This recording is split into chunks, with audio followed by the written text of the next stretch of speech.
What is going on, ladies and gentlemen? Welcome to the 2 Feet on the Ground Gravity Podcast. I am one of your hosts, Chris. Thank you for choosing to tune in today. Hey, folks, we're continuing this conversation.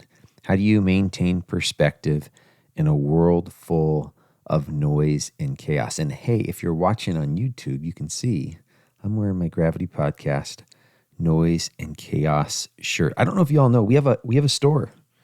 We have merchandise, folks. We have shirts and coffee mugs and all kinds of other things like that. It helps pay for the what it takes for us to make the podcast. So if you've been listening and you like what you're hearing, jump over there and check out some of our merchandise. It's down in the show notes.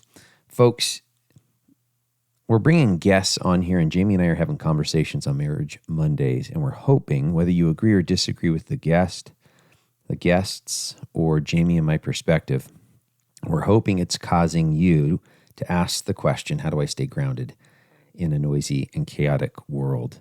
There's plenty of things out there that are going to distract you, that are going to needle you, and we don't want that stuff getting you carried away. Today's guest is retired Army Lieutenant Colonel Oakland McCulloch. Oak reached out to me and we had a pre-interview, and just a gracious man, lots of leadership perspective, life perspective. I'm excited to get into this interview. But first, folks, you know what I want to talk about. Service Peace Warriors. Service Peace Warriors is a 501c3 nonprofit that's dedicated to taking care of our nation's heroes. That's right, the men and women that are returning with either a mental or a physical injury. Service Peace Warriors has their back. They're raising all the money. They're training up both the service animal and the veteran, and they're equipping the veteran with the healing power of a service animal. Folks, if you haven't looked at them yet, please check them out today, servicepeacewarriors.org. Let's get into this interview with Oak. Lieutenant Colonel Oakland McCulloch, welcome to the Gravity Podcast. Well, thanks for having me, Chris. I've really been looking forward to this.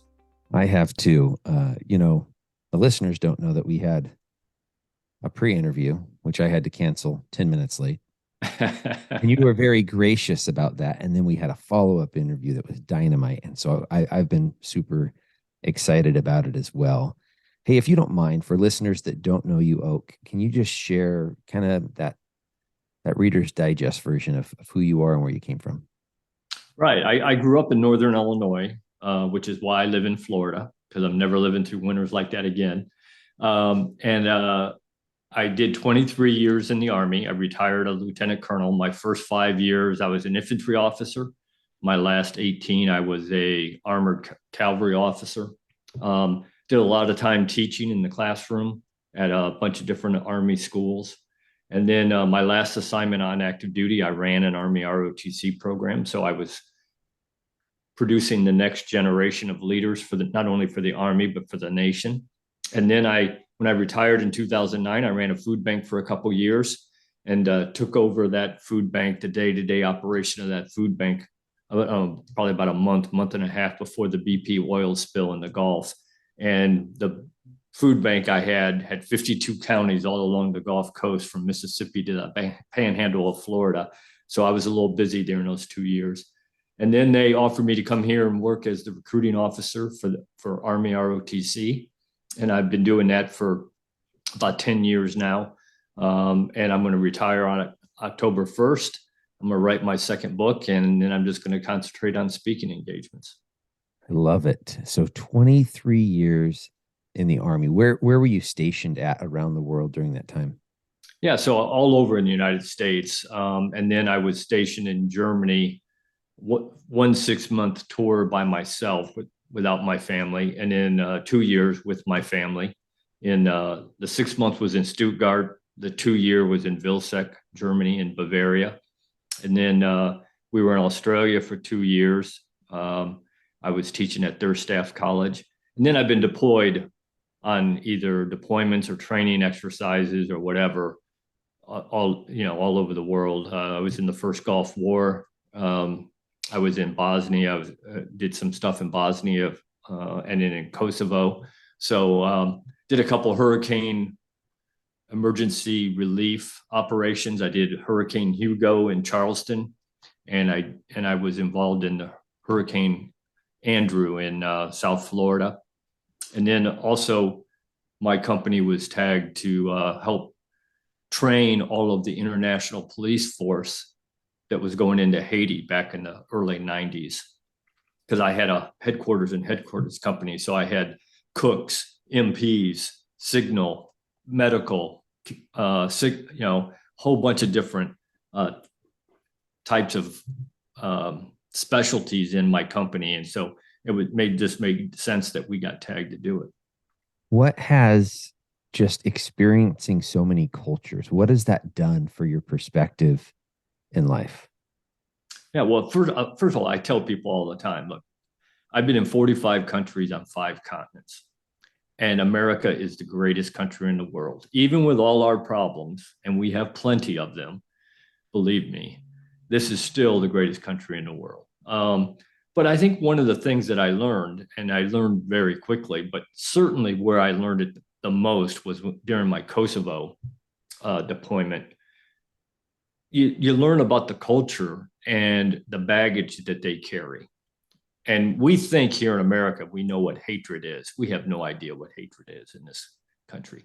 I'll give you an example. I was working, lots of times I had to do meetings with either all Serbs or all Albanians. Sometimes they were combined. I'd always get the first 30 minutes of a meeting was, well, this is what they did to us 1,000 years ago. And well, you did this 1,500. And finally, after about the 4th meeting, I said, look, stop. I said, I'm a history major. I know what all happened. I said, but we're going from this point on. I don't want to hear about the past anymore. Let's work from this point forward. And one day I was going to a meeting, an all Serb meeting, and I had a Serb priest in the back of my Humvee. He didn't have a ride to the meeting and had to go right by, so I picked him up. And en route to the meeting, there was a disturbance in one of the Albanian towns. And so some of my soldiers called me and said, sir, you really need to get here. And I said, okay. So I drove over there. Serb priest is in the back of my Humvee in an Albanian town. And I told him, I said, look, this is really simple. You stay in the back of the Humvee, you will be safe. You get out, you're on your own. I can't help you. So I come back after doing whatever I had to do, and he's sitting in the back of the Humvee. He didn't get out. But there was this little boy, probably 4 or 5 years old, Albanian, who walked up to my Humvee, realized he was a Serb priest. I mean, he was in all his garb and everything. And that little 4 or 5-year-old boy did this to that priest. Now, that's hatred. I mean, and he was taught that by his parents. Because, he didn't learn that. I mean, he didn't know that. That was taught by his parents. Learned behavior, yes. Yeah. So I always try to pick up on some of the culture, some of the history of wherever I've been. And again, being a history major, that's a second nature to me. I always love to do that anyway. Now, I can't remember the exact number. How long have you been married? 36 years, 36 and a half years. So how healthy would that 36 and a half year marriage be if you and your wife were constantly recycling all of each other's failures for the last 36 plus years? Yeah, absolutely. I mean, look, one of the things I always talk about is, we're all going to make mistakes. Yeah. Everybody. There are no perfect people in this world. And believe me, I've been trying for 36 years to convince my wife that I am, and she's not buying it. There are no perfect people. We're all going to make mistakes. And part of life is to forgive and forget. You learn from those mistakes, but you got to forgive people. Because in the end, life is about people. I mean, plain and simple, at least it should be. And so relationships have to be based on trust. They have to be based on mutual understanding of where, a vision of where you want to go and what you want to accomplish. And my wife and I have had that. And, my wife was in the Army for 8 years as well. She was an Army nurse. We met in ROTC in college. And so we've had a pretty good vision of where we wanted to go and what we wanted to do from the beginning. Now, our first path doesn't always doesn't always get us to where we originally thought we were going to go. You started at West Point. Yeah, I You were at did. West Point for a little bit. So can you talk about that? Where was that? Where did you make that decision to transition to ROTC? Yeah, so right out of high school, I went to West Point. I was there for 2 years, played baseball there, and then my father, who owned a bar, a tavern, not even sure you can call it a bar, a tavern in a small little farm town we grew up in. There were 1,200 people, and there were 3 bars in town, and he owned one of them. And so I came home and I helped him run it for about 18 months when he was having some health issues and things. And so then I just decided, I knew I still wanted to be an officer in the Army. I still wanted to be a leader. And, it was funny because about halfway through ROTC, my last 2 years at Northern Illinois University, where I graduated, he wanted to sell the bar and move on. And he said, any interest in buying this bar? I said, absolutely not. None. I said, I know what my life is going to be, and it isn't this. And so made that decision, but I knew I still wanted to be in the Army. So I got back into ROTC as soon as I started at Northern Illinois University, and knew I wanted to make a career out of the Army. You never know that you think you know those things. I was a little bit older than the 17 or 18-year-old saying that. At that point, I was about 21, 22, I think, because I was 24 when I got commissioned, 23 and a half, 24. So I pretty much knew that at least that's what I thought I wanted to do. And I was lucky. I had some really good bosses, some really good leaders. And that's what determines whether or not you stay in it or not. You can say you want to stay in it, but you get a couple bad leaders in a row and people start to move on and do something else. And I had my share I had a couple leaders that were not good leaders. Learned a lot from them as well, what not to do. But I had some great leaders who really helped me decide that this is what I wanted to do, and that it was about the people that you had the privilege to lead. And as long as you remembered that, you were going to do okay. Any individual stories about some of those leaders, some of those, even one that just really impacted your life and leadership? Absolutely. I was a senior first lieutenant, and I was on the staff for a cavalry squadron. So I was in the S3 shop. So I was writing operations orders, telling all the companies and platoons what they needed to do over the next 3-4 weeks or whatever mission we had coming up or event we had coming up. And, when I first got there, the major who was in charge was not a good leader, in my opinion. And he was one of those guys, unmarried, and he was one of those guys that if I'm in the office, you're in the office. I don't care if it's 8:00 at night. If I'm in the office, you're going to be in the office. And so we were. I mean, here's these lieutenants and staff sergeants and other enlisted soldiers, and we were just hating life. We were just doing, we were making stuff up to do because we were there. We might as well do something. Well, we got a new major in, and the very first day that he was in charge, I'm sitting there in the office. It's 5:00. I'm sitting in the office. I'm working on an operations order that isn't due for another 3 weeks. And he sticks his head around the corner and he says, "Oak, what are you doing?" And I said, "Well, I'm working on this operations order." And he said, "Is it due tomorrow morning at 8:00? And I said, "No, sir." And he said, "Go home." Morale went through the roof in that organization. I mean, he said, "Look, if I need you here, I'll tell you. But otherwise, at 5:00, go home and do whatever it is you do when you go home." So, yeah, I was in a training squadron at Lackland Air Force Base, training up security forces members, and our new lieutenant colonel for the squadron, Lieutenant Colonel Irwin, we're in a commander's call, and he says, "Ladies and gentlemen, you're not that important." And I'm like, is this supposed to be a pep talk? And then he continued, "You're not that important. Take vacation with your family. yeah. The mission will go on. Yeah. The rest of us will take care of it. And then when we go on vacation, you will take care of it for us. That's right. You're not that important. Take care of your families." And that has stuck with me ever since then, I was probably 22 at the time, watching this colonel say that, and it was inspirational once he got done with the sentence. Yeah, absolutely it is. It's about people. Leadership is about people. And if you take care of people, now that, when I say that, some people say, well, I'm not going to let them do whatever they want to do. I said, that's not taking care of people. Taking care of people is making them do the things that's right for them. Being a servant leader and taking care of people guarantees you are going to do some things sometimes that they don't like. I'm one of those that I believe you do something to a standard. If we were training and we met the standard at 3:00 in the afternoon, I said, okay, guys, go home, go do something else.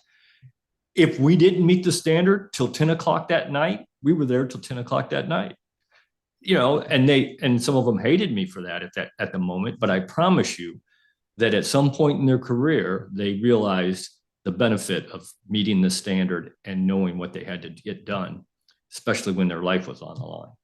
Yeah, the process of sharpening us as human beings is sometimes uncomfortable and not enjoyable, but the end result of being a sharpened instrument, a good tool for whatever, whether it's in our fatherhood, in our parenting, or I guess that's the same thing, in our parenting, in being married, or in our profession. I like the end result, and the people that have gotten me there, I really respect. Yeah, life is about people. It's about standards. At least if you're successful, I think life is about standards and doing the right thing. Whether anybody likes it or not, you do the right thing. And even if it's not in your best interest, you still got to do the right thing, especially if you're a leader. Yeah. So you get out of, and maybe I'm fast forwarding too much. Yeah, let's not go that far. So you're serving. You have at least that one remote tour where you're gone for 6 months away from your family. Sounds like a number of TDYs. Yeah. Other than not lying to our spouse, and other than not recycling a whole bunch of all their mistakes, like we can learn from thousands of years of fighting over in the Middle East, what other things did you and your wife do that created this recipe of a successful marriage? Yeah, so I always tell people, because people ask me now, they say, you're getting to the point where, first of all, you're going to be home every day. We've never had that, and we'll have to figure it. And we've actually talked about it. We'll figure that one out. But they said, so you want to speak, so you're going to be gone all the time. I said, well, look, I don't want to be gone all the time. I said, if I could be gone twice a month, I'd be happy, because I actually like spending time with my wife. There's a concept for you, right? So I think that one of the things that we actually do enjoy doing things together. And I don't care if it's just sitting on the couch with her reading her book and me reading mine or whatever. I mean, we like being in the same proximity together, and we try to do that as much as possible. But I think also just to get on the same sheet of music. I mean, with our children, we were pretty much always on the same sheet of music. And when maybe we weren't exactly, we sat down and talked about it. So I think just having that conversation when things may not be exactly the way they should be, if you just have that conversation and come to an agreement of where you're going and what you want to do, then I think that's a huge piece. The other thing I always tell, because I get asked all the time from young people that I mentor, what's the secret to a long marriage? And I said, well, here's the number one thing: be careful what you say, because once you say it, it can never be undone. So, I always tell people, no matter what situation you're in, no matter what you're about to say, stop and think about it before you say it, because once you say it, it's done. Yeah, I can't remember who said this to me recently, but words are like toothpaste. Once they're out of the tube, it's really hard. You ain't getting it back in. I think you were touching on there, keeping a short record of wrongs, right? And just spending time together. I mean, these are the things that my wife and I have done, and we don't do it perfect, much like your point before. There's no perfect people in the world. Right. But it's through the imperfect way of us doing it and us seeking forgiveness from each other that helps us be stronger, I think. I mean, we feel more intimate because what we've worked through together. Yeah, and it's work. I mean, anybody who thinks you're going to stay married for 36 years and you're never going to have issues or never going to have to work through problems, you're pretty naive. I mean, it is work to stay together, and to make it work, and to keep that relationship the way it is. But I really do believe that that's part of the problem today, is that people just don't, the first time something goes wrong, or the first time something isn't the way they expected it to be, then they just say, okay, and they move on. If you really want to stay together, you got to work at it. That's all there is to it. But, going back to spending time with family, it always used to just irk me when a 4-star general would get up on the stage and tell me that it's all about life work balance. And I said, yeah, that's right. That's how you made 4 stars. Okay. Stop it. Because it's not. So but I do believe in work-life balance.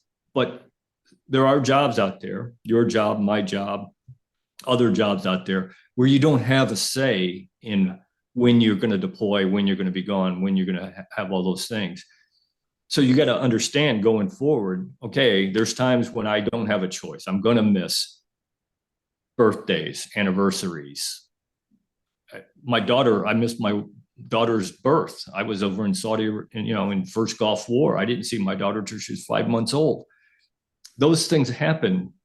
But when you have that time and you have that opportunity to spend time, then you got to take full advantage of it. And I think that's where some people fail, and who have the occupations that we had, where you were gone a lot. When they were home, they didn't take advantage of that home time.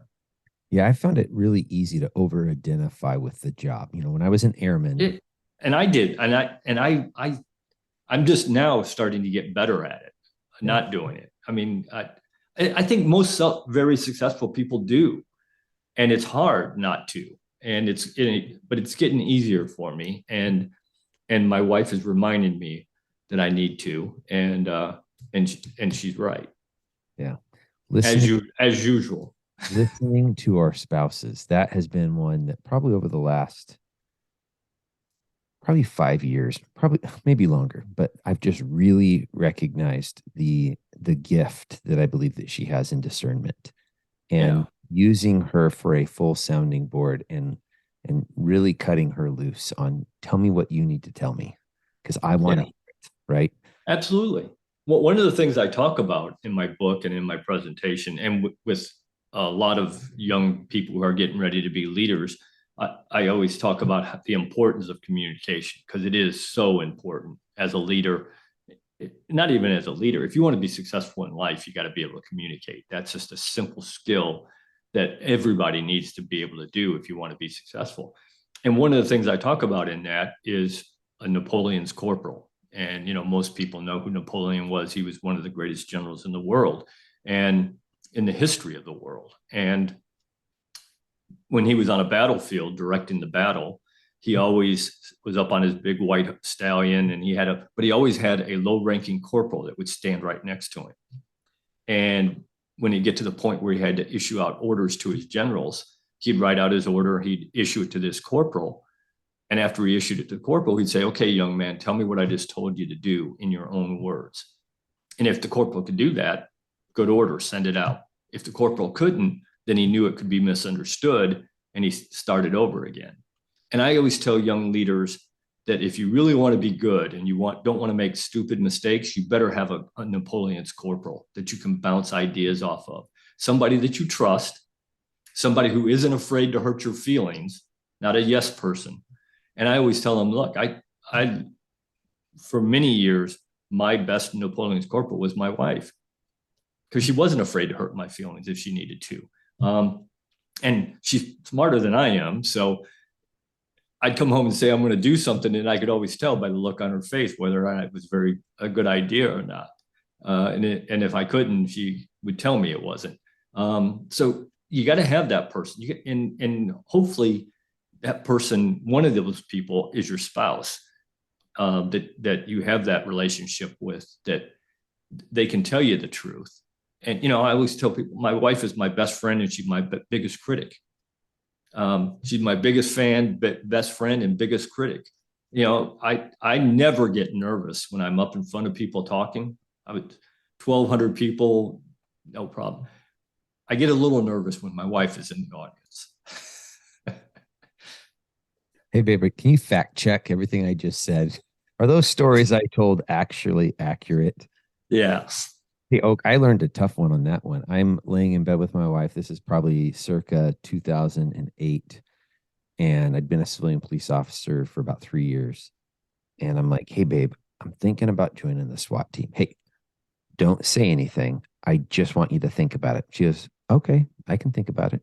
We go to bed. The next day I get up, go to work, submit my letter that I'm applying for the SWAT team. And I come home, hey, babe, I dropped my letter applying for the SWAT team. She goes, thought we were going to talk about it. And I went, we did talk about it last night. She goes, you told me not to say anything. That's right. My gosh, I did. She was gracious with it. It ended up being a good experience. Probably the one thing, though, is at that moment in my life, I was doing way too much. I had a couple significant roles in our detective division at work. I was taking care of other officers as a peer support. I was actually pastoring as a bivocational role at my church. And then I decided to join the SWAT team in case I wasn't busy enough already. Yeah, in case you didn't have enough on your plate. Which in the end ended up causing some serious issues with anxiety and depression. And I ended up having to step out of a lot of those roles because it was just too much. Boundaries. Yeah. Boundaries in life are so important. What have you learned? I mean, certainly as a lieutenant colonel in the Army, and then even with these other positions you've filled, what lessons have you learned about the importance of boundaries?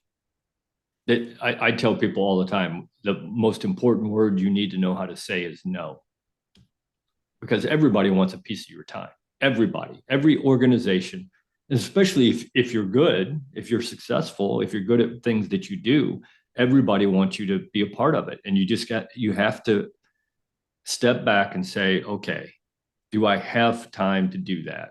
And even if I have time, is it worth the time away from my family, away from other things that I want to do? And I'm getting better at saying no. There was a time when I probably didn't say it enough, but now I'm getting much better at it. And the one piece of advice I give young people, not even leaders, but just young people coming to college, doing other things, is you got to learn how to say no. Really think about what it is that you want. And is what you're about to do going to help you get where you want? Or is going to help somebody else get where they want? Because it isn't always about you. But in the end, you got to really do a good analysis and say whether or not it's worth the time and effort that you're going to have to put into it. Because I'm one of those, I can't do things halfway. If I'm doing it, I want to be the best I can be at it. My father drilled that into me as a kid. And when I was growing up, my father had this thing called the 75% rule. And he said, son, if you can't do something better than 75% of the people doing it, then you need to do one of two things. You either need to figure out how to get better at it, or you need to go find something else to do because it obviously doesn't matter to you. So I have lived that all my life, and I passed it on to my kids, and hopefully they're passing it on to their grandkids. I know I will try because it's important. Winning is important. In the real world, getting results matter. In fantasy land where everybody's a winner and everybody gets a trophy, maybe not. But in the real world, results do matter. And I always tell people, look, I want to win at everything I do. I want to be the best at whatever I do. I don't care if I'm sweeping floors. I want to be the best floor sweeper there is. I don't care if I'm playing old maid with my 9-year-old granddaughter. I want to win. Okay. And if you don't want to win, I don't want you on my team. I like it. Hey, what are some of the other leadership principles that you talk about in your book, Your Leadership Legacy? Yeah, I think number one is that it's not about you. And yet it's all about you. It's not about you. It's about selfless service. It's about being a servant leader. So it's not about you and the title you get or the privileges you get or the pay you get, that you live in a nicer house, get to drive a nicer car. Okay, leaders get those things usually, and that's okay. Not a problem with that. You earned it. But if that's the only reason you want to be a leader, go do something else, because you're not going to be a good one. It's all about you and how you treat the people you have the privilege to lead. And it is a privilege. And how you run your organization, because that's why we put you in charge, is to make those people and that organization better than when you got there. So I think number one, selfless service. Number two, for me, and probably they're pretty closely aligned, I think, is integrity and character. You can't be, because it's all about trust. Leadership is all about trust, and not just the people you lead trusting you. It's a 360-degree trust. It's you trusting the people that you lead, the people you lead trusting you, and the people you lead trusting each other. So a leader has to develop those things, but it starts with you. If they don't trust you, then they're not going to trust anything else. And the way you earn that trust, a large part of how you earn that trust is with integrity and character, because you do have to set the example every day in everything you do, because they are watching. If you don't think they are, you're kidding yourself, because they are. So I think selfless service, integrity, character. And then I think the other piece of that is developing relationships. And I understand, you got to keep that leader-led relationship to a point. You can't cross that line. But that doesn't mean you don't get to know the people that you get to lead, that you have to lead, and that you should want to lead. So you got to get to know them. And I think that's part of the trust piece as well. The more you get to know them, the more they get to know you, the more they're willing to trust you. And I tell people there's a couple easy ways to do that. Number one, you don't lead from behind the desk. Nobody wants to follow somebody from behind a desk. It's not going to happen. You have to get out where people are. The people that you are leading, you got to get out and meet them where they work, not where you work. You don't call them in the office and ask them a question. You go ask them where they are at. Because I promise you, you call somebody in your office and you're sitting behind your desk and they walk in and you ask them a question, you will get an entirely different answer than if you walk down to where they were working and ask them that same question. I promise. So you got to get out from behind your desk and get out to meet people. And one of the things I always encourage leaders to do is go out every day and find one person in your organization and find out one new thing about that person. Not about work, their personal life. What's their spouse's name? What's their kid's name? How many kids do they have? What sports do their kids play? What's their hobbies? Find one new thing out about one person every day. And a good way to do that, I had a boss, a mentor of mine, who retired a 3-star general. And he told me one day, he said, Oak, never, ever, ever turn down a chance to go get your own cup of coffee. He said, 2 things happen when you do that. Number one, you show everybody that you're human just like they are, and you're no better than they are. You got to go get your own cup of coffee. Nobody's bringing it to you. He said, and number 2, if you're lucky, there's about 2 or 3 different ways that you can get from your office to the coffee pot and back. And along the way, you stop and talk to people where they are, not in your office. That's powerful. It's powerful because here's the thing. Our organizations don't exist, meaning you take all the people out of them. They don't just keep happening, right? The U.S. Army doesn't keep happening. The planes don't fly, tanks don't drive. You got to have people. 100%. It is. Leadership and life is all about people. I mean, it really is. And in the Catholic Church, we talk about this thing called the holy moment, where your goal should be every day, at least one time every day, you go make a positive difference in somebody's life. Think about the power of that. If everybody in America every day made one positive difference in somebody else's life, how much better would this country be? It wouldn't even look the same. It wouldn't look the same because that's not our default. It isn't. Default is to be selfish. Our default. It is. And we got to change that. Cynical and focus on all of the bad. And we have to be in the discipline. And I like to call it a discipline because most of the things in my life that cause positive results are a discipline. I have to continue to do them every single day. Absolutely. Yeah. I mean, you have to be, you have to have that self-discipline to do those things, you know, and I talk about, one of the things I talk about is, because people say, well, you were in the army, so you learned this. I said, well, there's a huge difference between discipline and self-discipline. Self-discipline, you impose on yourself to do something because you think it's the right thing to do and it is bettering you. And they say, so how do you develop that? And I said, well, habits. We are a creature of habit. Every human is. And if you don't believe that, remember how you shaved today, because I promise you shave the exact same way tomorrow. Remember how you put your shoes on, because I promise you you'll put your shoes on exactly the same way tomorrow. We are creatures of habit. And we got to get to the point where we were having good habits. You have to examine your habits, because you are a product of your habits. So you have to examine your habits, try to fix the bad ones. And we all have bad habits. Again, nobody's perfect. And you have to try to make them into good habits, eliminate the bad habits, increase your good habits. And if you do that, then I think you will start to be able to have that self-discipline to do the things that you want to do. One of the things I always say to people is, you know, I'm a huge believer in routines of routines. So try to do things exactly the same all the time. You know, make your bed in the morning. You know, the first thing I do when I get up is I listen to the daily mass. I read a chapter of the Bible. I do my prayers.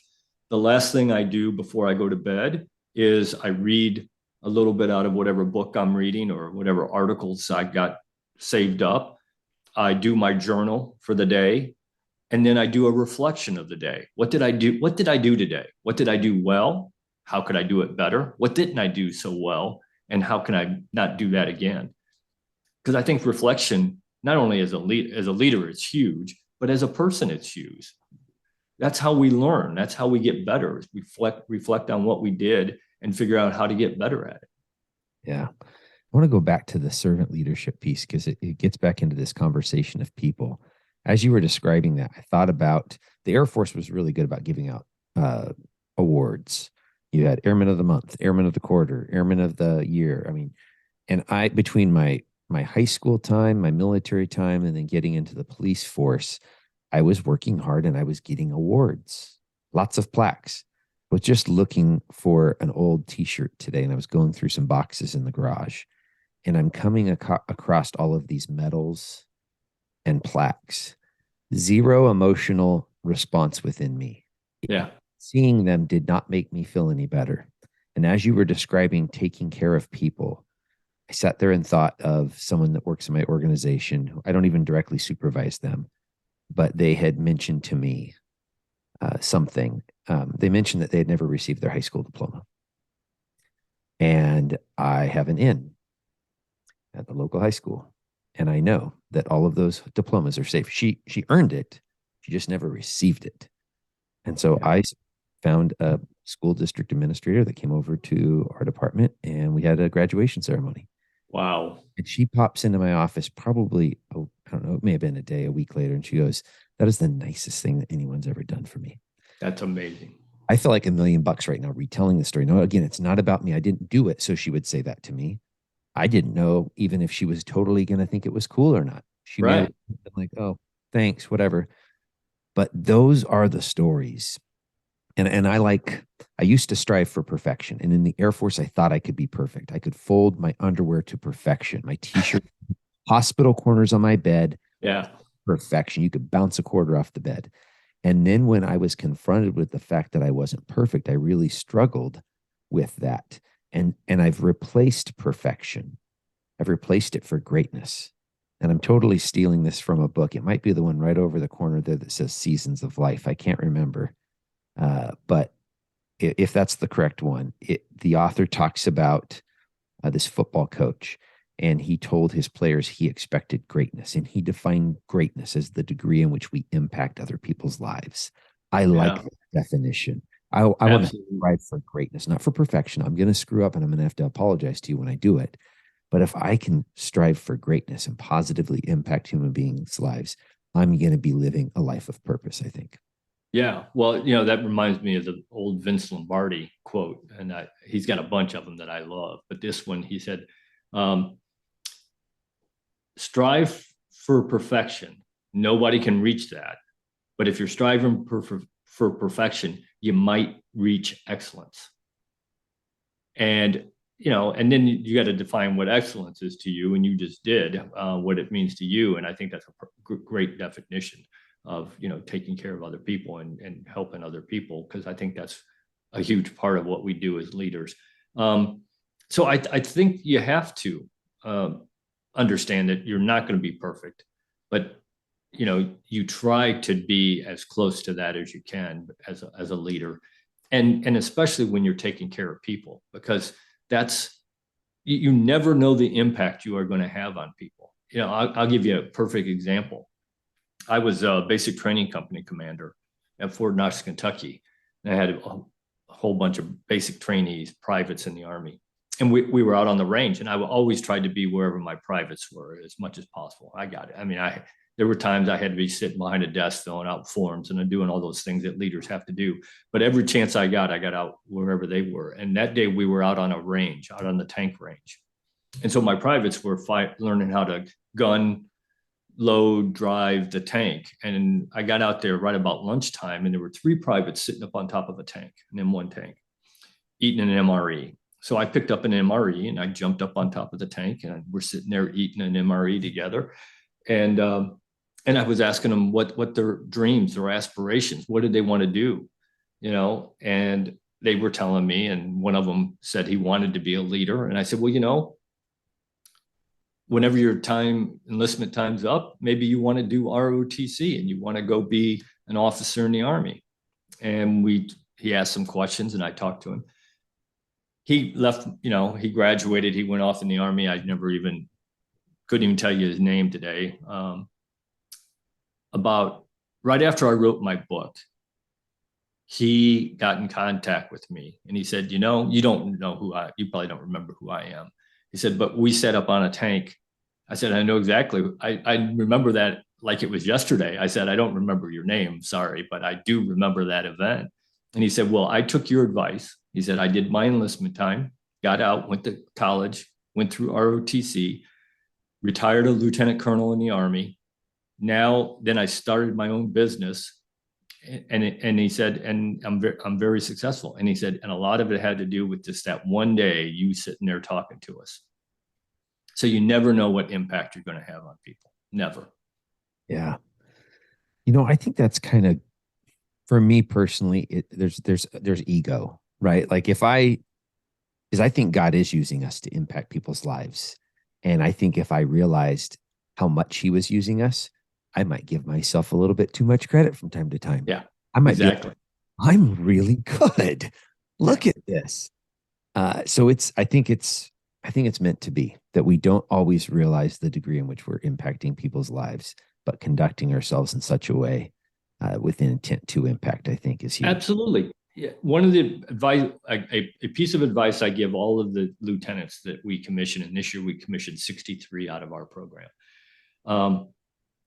One of the last pieces of advice I give them is go out every day and make a conscious decision to make a positive difference in somebody's life. I said, you are going to make a difference in people's lives. Why not make a conscious decision to make a positive decision and go out there and do it? One person every day, make a positive, just one. If you can do more than that, good for you, and do as many as you can, but at least every day make one positive difference. And again, I think if everybody in this world did that, we'd live in a very much nicer world than we do. Hey, this next book, do you already have a title for it? I know what it's going to be about. I don't know that I have a title for it yet. It's going to be about how to be successful.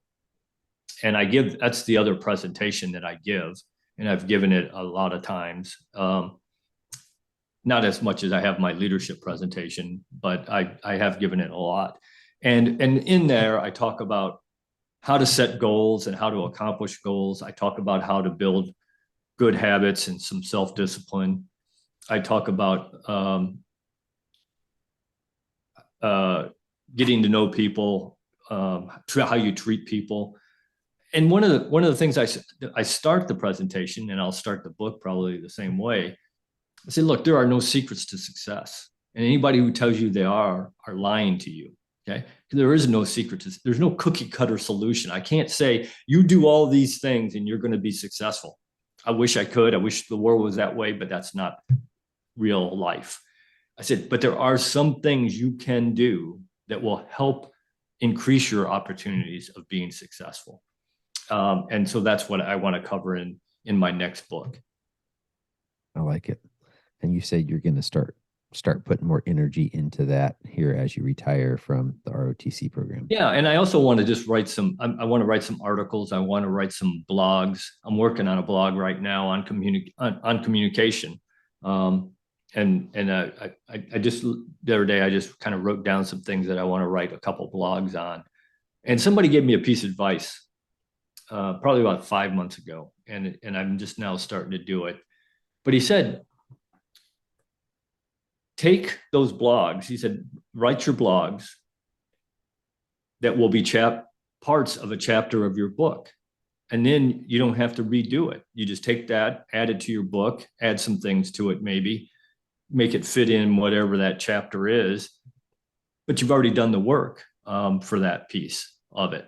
And so that's what I'm going to try to do. I'm going to start trying to write some blogs that I will eventually end up in my book. Yeah, I think that's brilliant. Then you have the framework already, because those blogs are probably the chapter titles, I would think. Yeah, absolutely.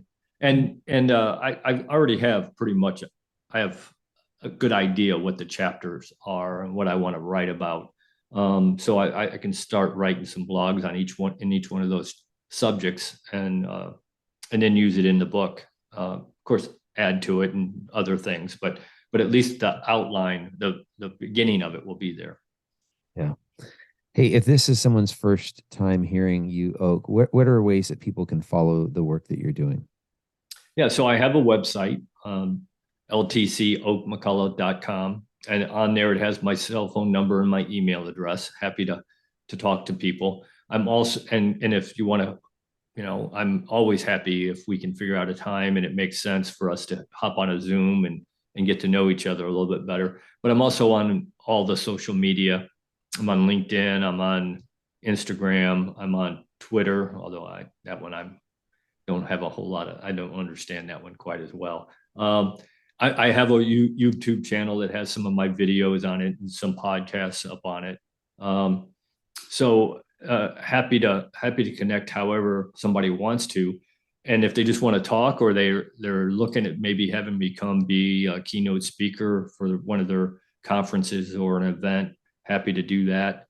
And one of the things that I really want to do, and I'm starting to do the outline again and kind of figure out what I want it to look like.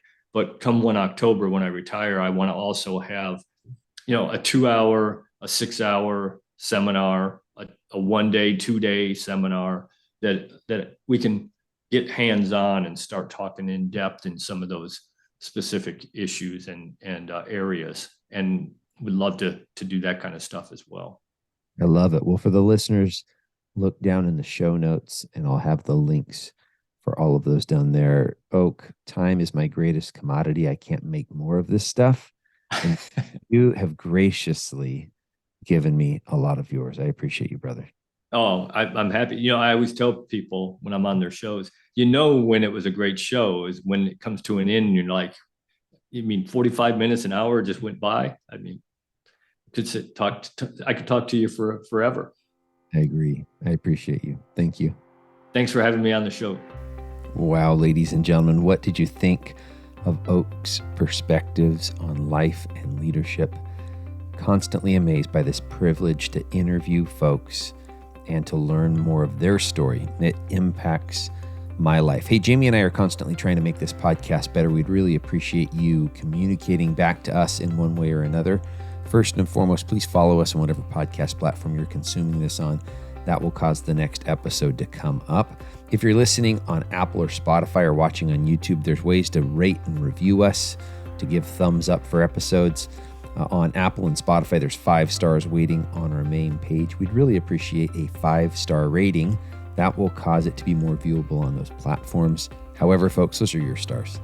If we haven't earned 5 stars, keep them Instead, shoot us an email at chris@gravityct.com. Let us know how to make it better. Future Marriage Monday topics or guests for me to interview. Folks, we only get to live this life once. Let's go out and take care of the people in our tribe. Take care of each other. God bless.